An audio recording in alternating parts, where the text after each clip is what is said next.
Bismillahirrahmanirrahim. Dear viewers, Assalamu alaikum. I'm your host Faisal Raza Khan and you are watching Foresight. Viewers, as you all know that Pakistan and China are the strategic cooperative partners and iron brothers. And relation between both the countries is exemplary in every field, particularly in economics and defense. So Pakistan and China both are cooperating in the defense field from the last many years. And recently, lots of exercises and bilateral moves are already done between both the countries. Pakistan Air Force conducted bilateral joint exercises, Shaheen-10, within China, and those were having the real significance at the strategic and regional level. So first of all, about these exercises.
Viewers, you have just watched some of the glimpses of the Shaheen-10 exercises. There are lots of significance of this exercise because JF-17 Thunders and J-10C, first of all, the J-10C has the very first time participated in this exercise. Along with that, there are lots of other contours of these exercises. We are discussed in detail about Pakistan-China defense relations. Pakistan is procuring lots of equipment from China, state-of-the-art equipment. 47% of the defense needs Pakistan is fulfilling from China and without any preconditions, whether these are the latest frigates, submarines, whether these are the state-of-the-art fighter jets, or along with that the main battle tanks, gunship helicopters or defense systems, or even the unmanned aerial vehicles, even the combat aerial vehicles. So Pakistan and China has very fruitful relations between each other when it comes to the defense and strategic ties. But along with that, there are lots of regional challenges both the countries are facing, especially after the containment of China policy of the West and the US Indo-Pacific policy. So we'll discuss in detail. Along with that, later in the program, we'll also discuss the latest situation in Palestine, particularly the barbaric bombardment going on from the occupation forces of Israel at Gaza Strip and the West Bank. So these are our topics today, and to discuss these all topics, we have in our studios Dr. Wasim Ishaq, international relations expert. We have Dr. Zia Shamsi, the senior analyst. Thank you very much for your arrival, sir. Along with all these gentlemen, we have Brigadier Hamid Rashid Malik. He is the foreign affairs expert. He will join us online and also Vice Admiral Salim Akhtar. He is the maritime expert. He is also with us. So we'll start our program. Dr. Wasim, how do you particularly rate Pakistan's and China relations, particularly in the defense field? Thank you very much. Pakistan-China friendship starts from the independence of new China in 1949. And I think in last 75 years we have seen that our relationship has been exemplary and extraordinary, and the way we have evolved over a period of time, it is unprecedented in the history of international relations. Pakistan-China stood side by side despite whatever were the circumstances and whatever was the regional and international order. Despite that it was a communist expansionist time era, while the USA was involved in the containment of communism, Pakistan did a right choice at the right time of the history to have a friendship with China. And since then, despite being a US camp, Pakistan maintained exemplary relations with China as well as maintaining a balanced foreign policy with the United States. And in last 75 years we have seen that despite that Pakistan was part of US alliances, our relationship with the USA has been on a roller coaster ride. Whereas with China, it has always been exemplary, without any preconditions and without any personal interests. And let me also quote Win Jiabao, who said that relationship with Pakistan are higher than Himalayas, sweeter than honey and deeper than oceans. And how our relationship have evolved is that we have been all-weather strategic partners. Then President Xi Jinping announced as Iron Brothers, and now we have ironclad friendship. So this is how our relationship has evolved. Definitely, and when we are talking about Pakistan-China relation, Dr. Shamsi Saab, you are senior researcher as well, you are academician, you analyze things very well. When we are talking about containment of China policy of the West, what's the fallout of that policy? How that policy is confronting Pakistan and China? Thank you very much. Bismillahirrahmanirrahim. Actually, this word containment does not suit the West anymore. It was there in the Cold War era for the containment of communism, and it worked to quite an extent. But as far as containment of China is concerned, it will remain a dream of the West. They will not be able to contain. They keep saying that China is rising. No, China has already risen, and there is no doubt about it. So if you ask me about the West, they will continue to make effort because this is how they operate, but they will not be able to do it because this is a war between two philosophies. This is not a clash of civilization when you are talking US versus China. It is the clash or the contrast between two philosophies. One says, very well said. Very well one says that you are with us or without us. The other one says, no, be with us. And we grow together. Yeah, we grow together, we march together, shared vision, shared prosperity, shared development, shared growth, shared knowledge. And on the other side, what do they say? Destroy, death, destruction and devastation, D3. On the other side, together we build, isn't it? So it's a contest or it's a competition actually between two philosophies and two thought process. One is led by Sun Tzu and the other one is led by Machiavelli, or let's say in the recent past the realists paradigm. So there is a big difference, and that is why US is having so many problems in dealing with China, because they are not dealing with a normal enemy which they are used to.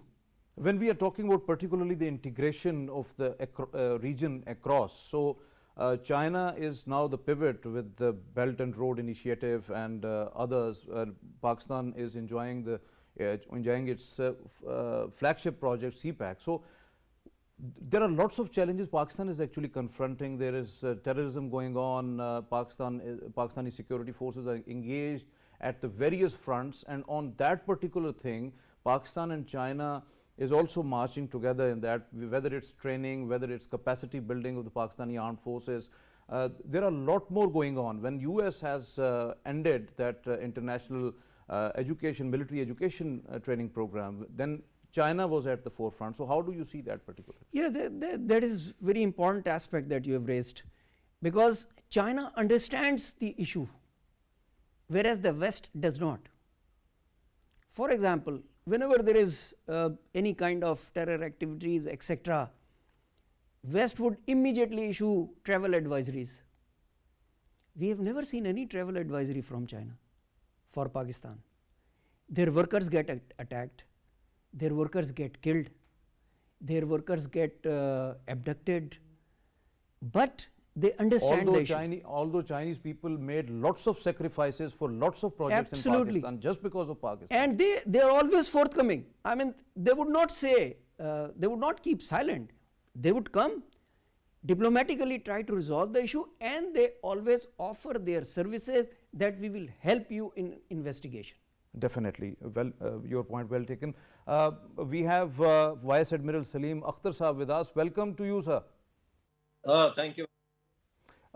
Sir, how do you see, particularly you have an ample experience regarding the maritime domain. So CPAC has a maritime domain as well, and there are lots of challenges in the Indian Ocean region.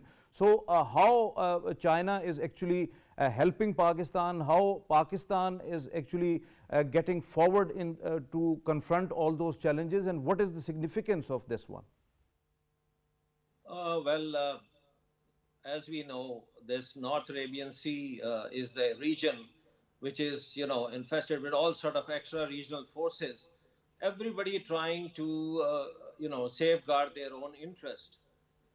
Pakistan on its own, which has 95% of their trade through sea, and especially with this CPAC coming into play.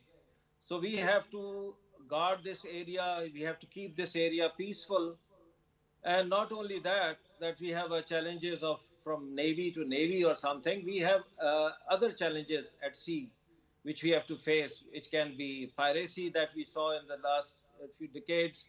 Then we have drug smuggling, human trafficking and whatnot. So we needed platforms, we needed ships and other platforms to combat that, to provide security in the area. And for that, we had collaborated with China to provide us with these platforms. And what we see is there is a lot of cooperation that has gone around between the People's Army, Chinese Army and the Navy and the Pakistan Navy. What I would share with you is that previously the Chinese Navy never operated out of South China Sea. But what we have seen over the period of time is that the Navy build-up of the Chinese Navy has really built up in size, where they have the nuclear submarines, where they have the aircraft carrier now, and now they project their power. So their interest, when we talk of CPAC or the Chinese interest in this region, they are eyeing to find, market in Africa. They have approaches to the Gulf. So their presence in the area is very important. And for that matter, they have also taken a base in the Arabian Sea or the Indian Ocean so that they can influence this area and safeguard their interests. On that account, Pakistan Navy also collaborated with them, and they have also provided us, and we actually got the 4 F-22 Papa ships that we constructed in China, half of them there and half of them in Pakistan at Karachi shipyard. So there is a lot of cooperation that has been going on. But coming to the CPAC, Pakistan Navy has to provide the seaward defense. And what we have done is we have upgraded our facilities, we have upgraded our platforms so that we can provide that function very effectively. So Vice Admiral Sahab, how do you see, particularly when we are talking about maritime domain, there are lots of aspects of maritime domain, the blue economy, the ecotourism, how vibrant Pakistan Navy is to tackle all these challenges which right now both countries are confronting, especially in Indian Ocean region? Yes, the biggest thing is actually, as I mentioned earlier, providing seaward security in the case of CPAC. And for that matter, Pakistan Navy has inducted platforms, not only ships, but even corvettes and smaller size ships. And for that, there's a lot of cooperation that is going on between China and Pakistan. What we have done is in the coastal area, we have equipped our stations with all sort of these. We have the marines over there. We have all sort of equipment that is required to provide the security. Having talked of that, when we talk of blue economy, then we are talking of the lot of opportunities which Pakistan especially has missed out. I normally call Pakistan as a nation, a sea blind nation, because we have not given the due importance towards the sea. Now is the time where, with the help of the Chinese, we can actually explore and actually take advantage of our location, of our 1,000 kilometers of coastline, 290,000 square kilometers of EEZ, whom we call, what we call is the fifth province. We can exploit their resources which are under the seabed. And we can also, fisheries, you talk of shipbreaking, you talk of coastal tourism. There is so much of potential that can be harnessed, but we have not been doing that in the past. So what we see now is that there is an awareness, there is a lot of efforts being made to basically work towards the blue economy, because whatever we could do from the brown or green economy, that we have done, but the future lies with the blue economy. And the Chinese can help us in that. We have, building the port at, Gwadar.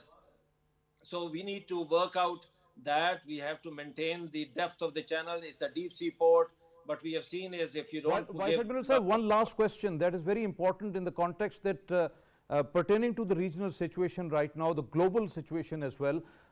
Pakistan and China are going to conduct a Sea Guardian exercise. This is the third one in series. So how do you see the significance of this exercise and what Pakistan will gain out of that? Yes, actually, Chinese and the Pakistan Navy has been recently conducting, and Chinese have always been participating in all the exercises, the Aman being the big one. Now, this Sea Guardian exercises, again, the important thing is in these exercises is that these are two nations, those speak different languages, different way of, operating. So interoperability is very important. So it is important that when these platforms and these two navies join together, then they should operate in an environment and achieve the desired result. So this exercise is in that direction, and I'm sure that plus at the same time it gives message to the other navies in the region. Thank you very much, Vice Admiral sir, for your time. Vice Admiral Salim Akhtar, maritime expert, was with us online, and he was very candid views, very important regarding Pakistan's maritime affairs and Pakistan maritime interests as well. So coming back to you, Dr. Wasim sir, how do you see, because this cooperation which is going on in the defense field is not limited to one or two services, because Pakistan is jointly producing JF-17 Thunder. Pakistan is working hard on different equipments as well, and Chinese assistance is very much there. When we are talking about today, an unfortunate incident happened at the Miawali training base. There was a lot more propaganda was going on from the other side at the eastern border that might be some of the strategic assets were the target, but Pakistani armed forces are very resilient in that regard. So how do you see that aspect of joint defense production and its effects at the Pakistan's economy? Thank you very much. Pakistan-China defense cooperation has also been very exemplary in the past, and China is one such country that helped Pakistan during 1965 war, during 1971 war, and especially during the eras when we were under US sanctions. So we never had any issue with respect to our capacity building of the armed forces.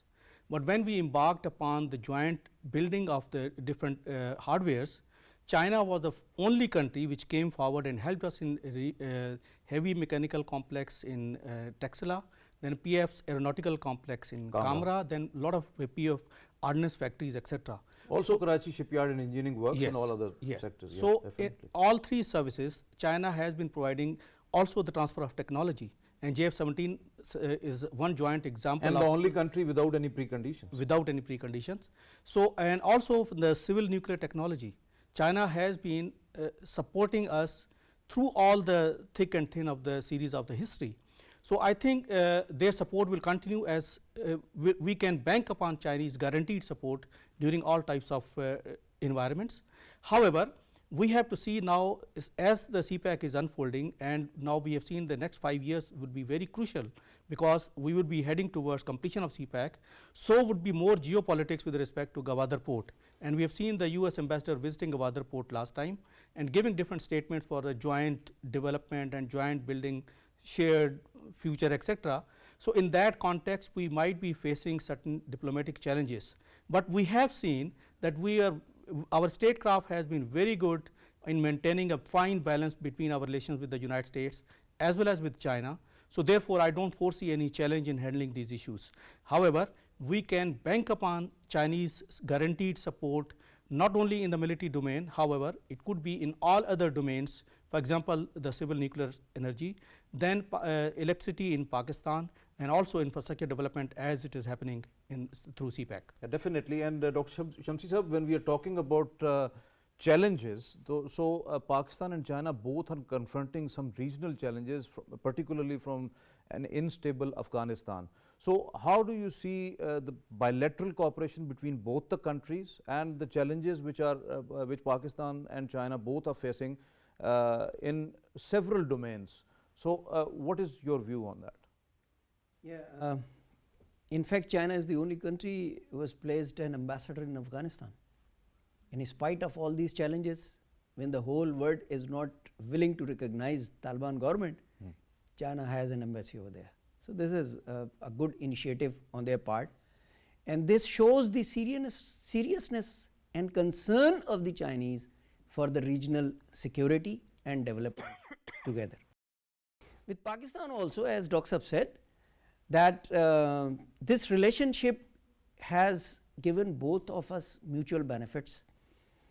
Right from the word go, when nobody would look at the Chinese equipment, Pakistan was buying that equipment, and Pakistan has Air Force especially has operated Chinese hardware since the days of MiG-15, and we used to call them FT5, and then F6s, F7s, F7PGs, now JF-17, J-10C, and in between the training aircraft K-8. And interestingly, if I may tell you that whenever Pakistan bought or acquired any Chinese weapon system, it was immediately acquired by other African and Middle Eastern countries, because they knew that if Pakistan is operating the system, that means it is worth it. That means a lot. That means a lot. So, it's a very long history of very close friendship, but the most important point that I would like to highlight, and Dr. Saab also touched upon, that the Chinese help or assistance or cooperation is never attached with ifs and buts. It comes with financial support, it comes with technology transfer, it comes with training, it comes with maintenance, it comes with supply chain management, and it comes with the hardware.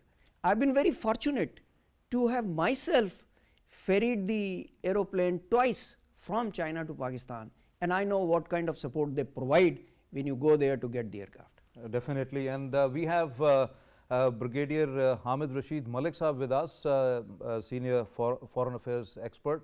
Most welcome to you, sir.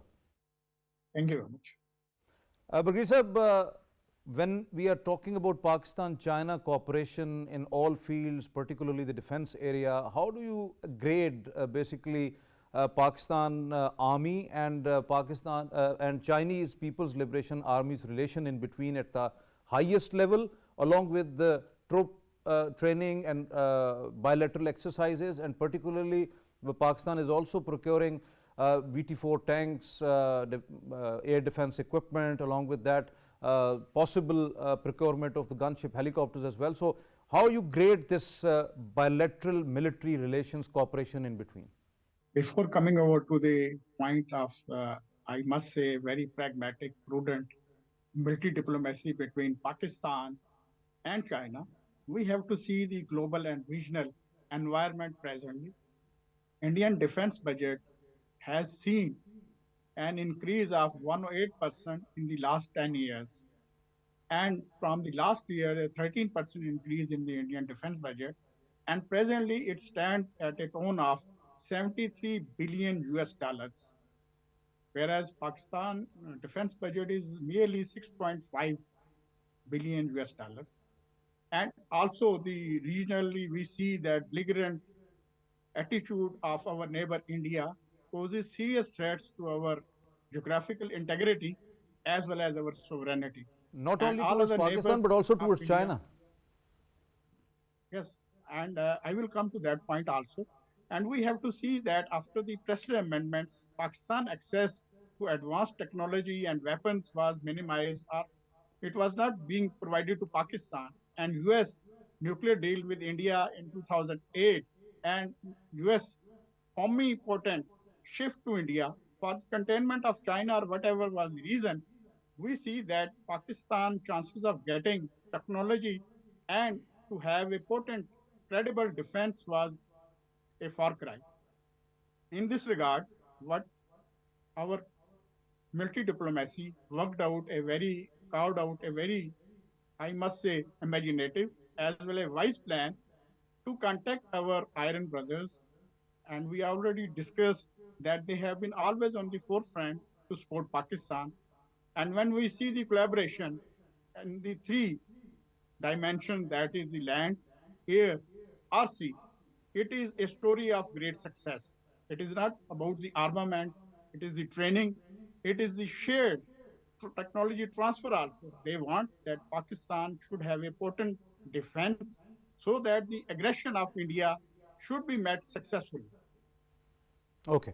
Dr. Wasim sir, when we are talking about Pakistan and China relations, now the technology is getting gains. We have artificial intelligence, we have lot of other contours, cutting edge technologies, and that is changing with every changing movement.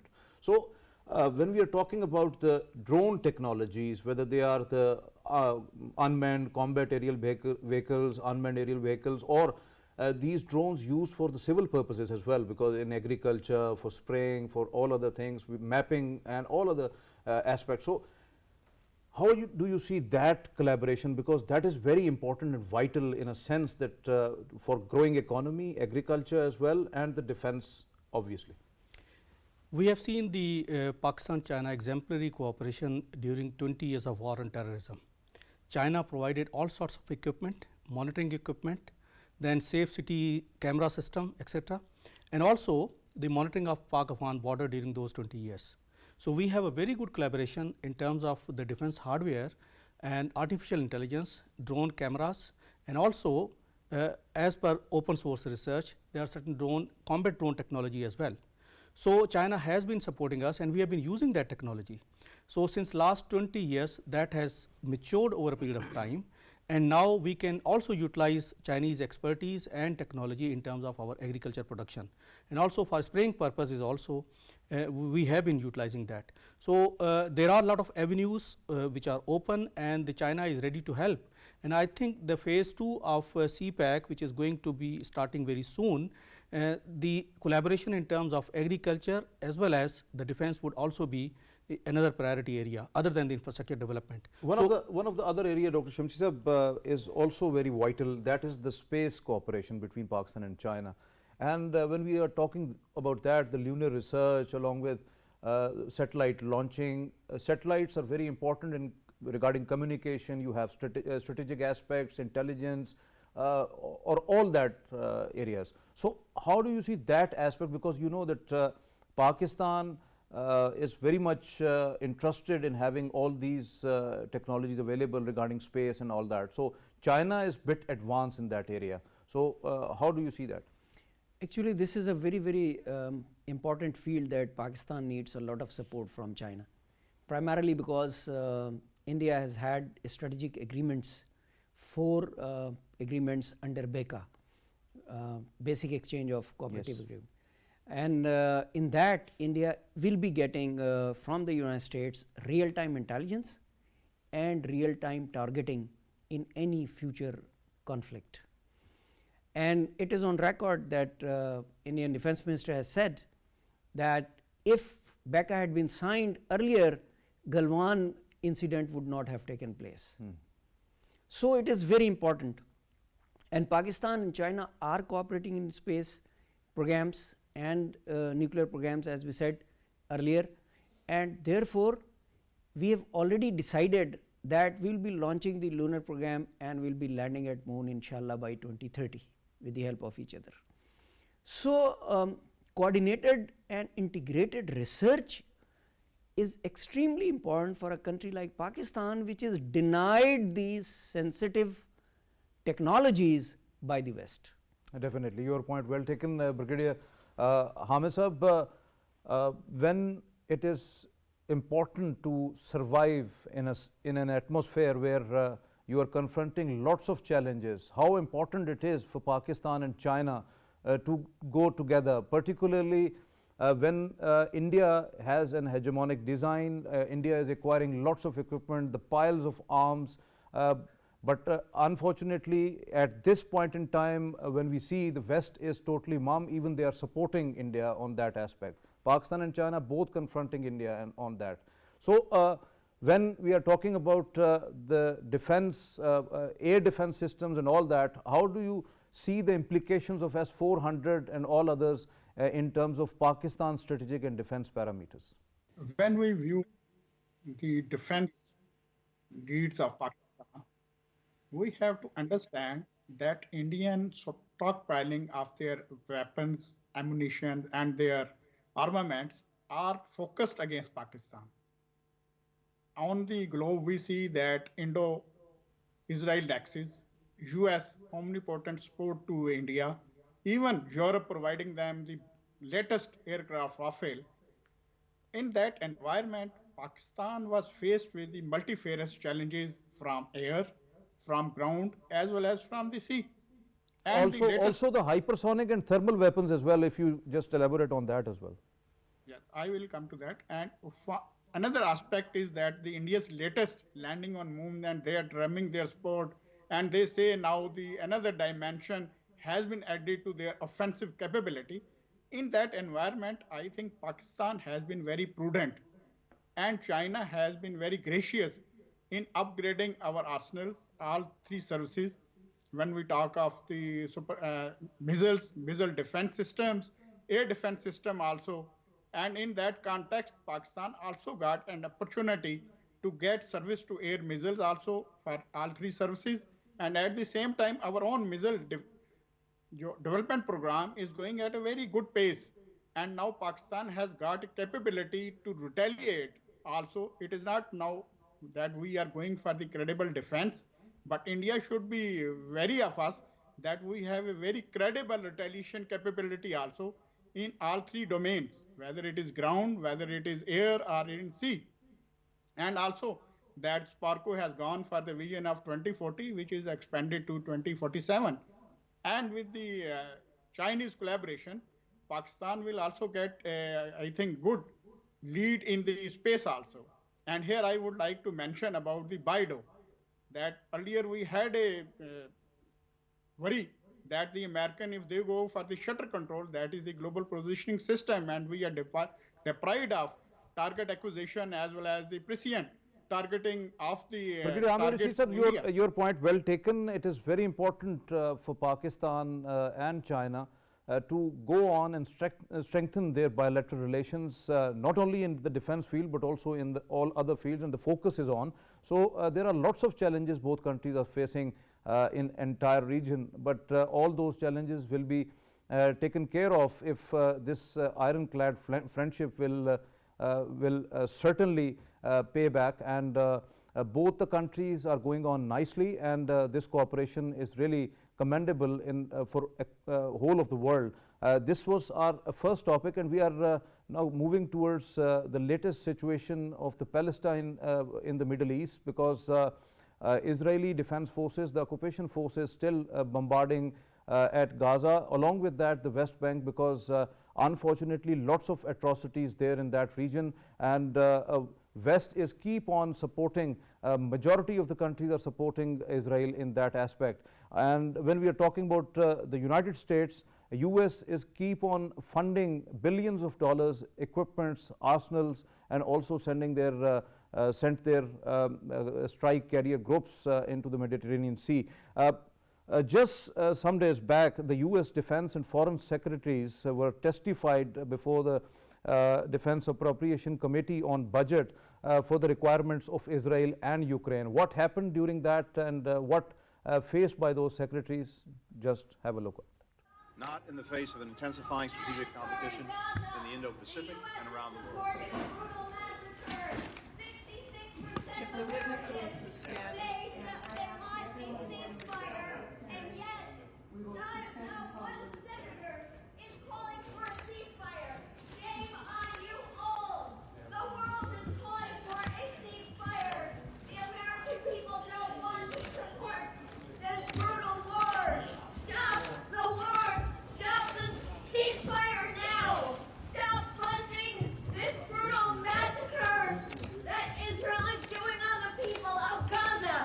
Convention forbids the bombing of densely populated areas. Stop supporting the genocide and ethnic cleansing of the people of Gaza. Cease fire now. Save the children of Gaza. Save the children of Gaza. Cease fire now. Where is your pride, America? 3,500 kids dead. Come on, I'm an Army colonel, I'm a former diplomat, I resigned on that war in Iraq that you talked about. That was a terrible thing, and what we're doing right now in supporting Israel's genocide of Gaza is a terrible thing too. Stop the war! I know that several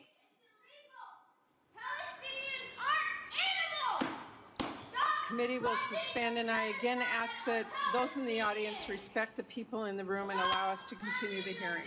The hearing will suspend until the disruption is removed.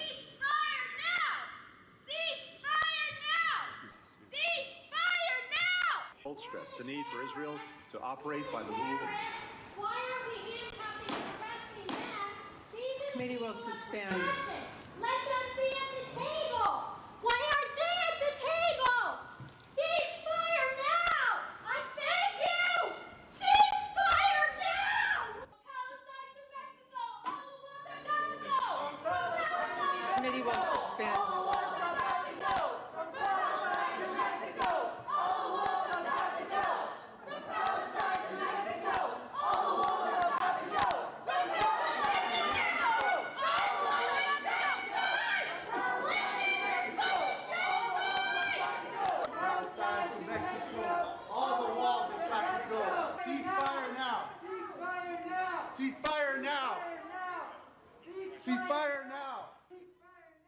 You have watched the video and you have just listened.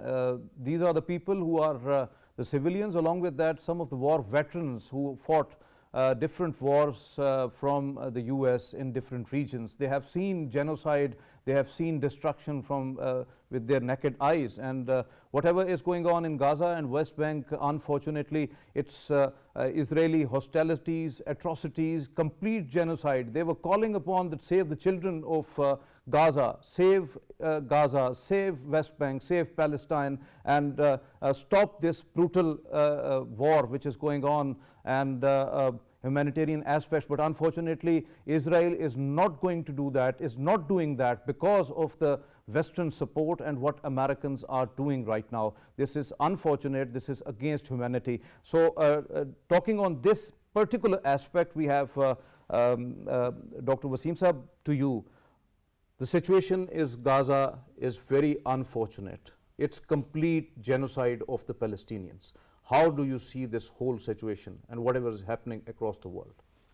I think the situation is very concerning to all the human beings who can realize that how the barbaric massacre is happening, and Israel has been given absolutely free hand with the United States and the EU countries standing side by side.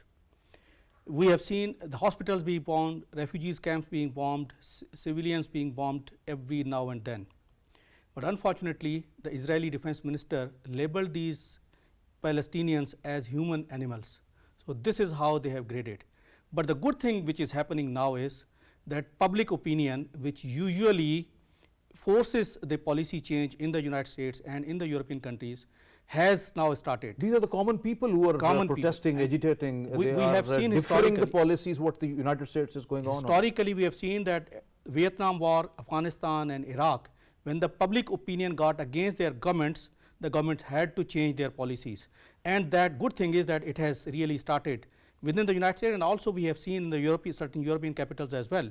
So now the governments would be forced to review their existing policy, and I think maybe there will be a change, if not in the immediate time frame, it would happen subsequently, but it has already started. Dr. Shamsi Sahab, whether the humans are only living in West or in Israel, Israel has the only right to self-defense.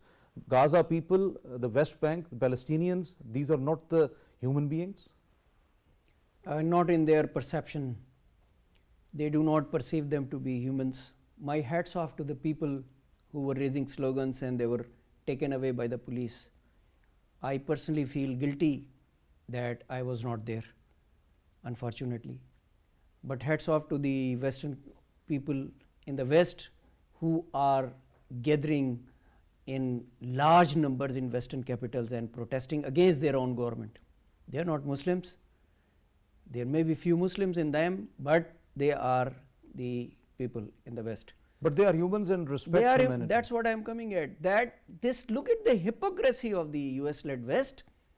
That when it comes to the Western cities, they are known as counter value targets, and they cannot be attacked. But when it comes to the cities or population centers of the Islamic world, it becomes a counter force target. It becomes a counter no value target, and they keep on bombing. More than 11,000 people have been killed. 50% of them were non-combatants, ladies and the children. Definitely, you are very right on that aspect. Brigadier Hamid Sahab, now Israel, after hospitals, after NGOs, United Nations offices, civilian population, now they are bombarding ambulances. What is going on? It is actually the tragedy of the humans in 2023, that while the world was moving toward a more secure, safer place for humans, Israel is making it a hell for the humans. And this attitude, I think, should make the world realize that Israel is a terrorist state, a legal state also, and they should take stern action. I think the uproar in the civil society globally is now forcing their governments to rethink about their policy toward Israel. And with this, I think, and it is not only the ceasefire which should be demanded by the civil society world over, it should be also now the prosecution of the Israeli leadership as well as the generals for their war crimes against innocent children, women, and also that as per the Geneva Convention, there should not be any targeting of the civilians. Even there has to be limit on the collateral damage, and targeting of the ambulances, targeting of the hospitals. These are those war crimes which should be taken seriously by the world community, and their prosecution of the Israeli leadership should be must on the agenda of the United Nations as well as all peace-loving humans world over. Thank you very much, Brigadier Hamid Rashid Malik Sahab, Foreign Affairs expert. Thank you very much for your presence online. We are thankful to Dr. Wasim Ishaq. Thank you very much, sir. Thank you, sir, Dr. Shamsi, for being with us here in the studios. Viewers, as our panelist has stressed upon, along with that, United Nations family, whole of the world, humans, humanity, they are all stressing upon for urgent, immediate ceasefire in Gaza and rest of the areas where Israeli brutal massacre and bombings are continued. Give a passage to humanity, the humanitarian aid, open the corridors for assistance to the injured and elderly people along with women and children. So this is unfortunately barbaric on the part of Israel, and this is all from today's Foresight. It's time to sign off. Allah Hafiz.